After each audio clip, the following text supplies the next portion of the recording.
Hallelujah. स्वागत है आपका प्रभु की हजूरी में। आज हम पवित्र बाइबल में से पढ़ेंगे और समझेंगे कि प्रभु यीशु मसीह जी ने तलाक के बारे में क्या कहा है।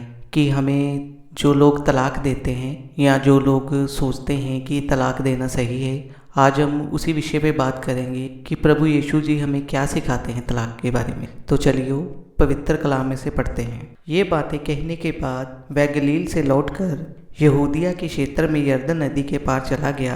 एक बड़ी भीड़ वहां उसके पीछे हो ली से उसने चंगा किया था। उसे परखने के जतन में कुछ फरीसी उसके पास पहुंचे और बोले, क्या ये उचित है कि कोई अपनी पत्नी को किसी भी कारण से तलाक दे सकता है? उत्तर देते हुए यीशु ने कहा, क्या तुमने शास्त्र में नहीं पढ़ा, जगत को रचने वाले ने प्रारंभ में उन्हें एक स्त्री और एक पुरुष के रूप में रचा था और कहा था, इसी कारण अपने माता पिता को छोड़कर पुरुष अपनी पत्नी के साथ दो होते हुए भी एक शरीर होकर रहेगा।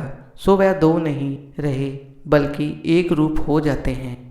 इसलिए जिसे परमेश्वर ने जोड़ा है उसे किसी भी मनुष्य को अलग नहीं करना चाहिए। वह बोले, फिर मूसा ने ये क्यों निर्धारित किया है कि कोई पुरुष अपनी पत्नी को तलाक दे सकता है? शर्त ये है कि वह उसे तलाक नामा लिख कर दे। यीशु ने उनसे कहा, मूसा ने ये विधान तुम लोगों के मनों की जड़ता के कारण दिया था, किंतु प्रारंभ में ऐसी रीति नहीं थी। तो मैं तुमसे कहता हूँ कि जो व्यभिचार को छोड़कर अपनी पत्नी को किसी और कारण से त्यागता है और किसी दूसरी स्त्री को ब्याहता है तो वह व्यभिचार करता है। इस पर उसके शिष्यों ने उससे कहा, यदि एक स्त्री और एक पुरुष के बीच ऐसी स्थिति है तो किसी को ब्याह ही नहीं करना चाहिए। फिर यीशु ने उनसे कहा, हर कोई तो इस उपदेश को ग्रहण नहीं कर सकता, इसे बस वह ही ग्रहण कर सकते हैं जिनको इसकी क्षमता प्रदान की गई है। कुछ ऐसे हैं जो अपनी माँ के गर्भ से ही नपुंसक पैदा हुए हैं, और कुछ ऐसे हैं जो लोगों द्वारा नपुंसक बना दिए गए हैं, और अंत में कुछ ऐसे हैं जिन्होंने स्वर्ग के राज्य के कारण विवाह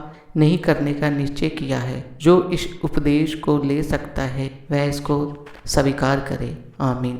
और देखिए, प्रभु यीशु मसीह जी ने साफ कहा है कि अगर एक स्त्री एक पुरुष के साथ उसकी अगर ब्याह हो जाता है, मैरिज हो जाती, तो वो एक दूसरे को तलाक नहीं दे सकते।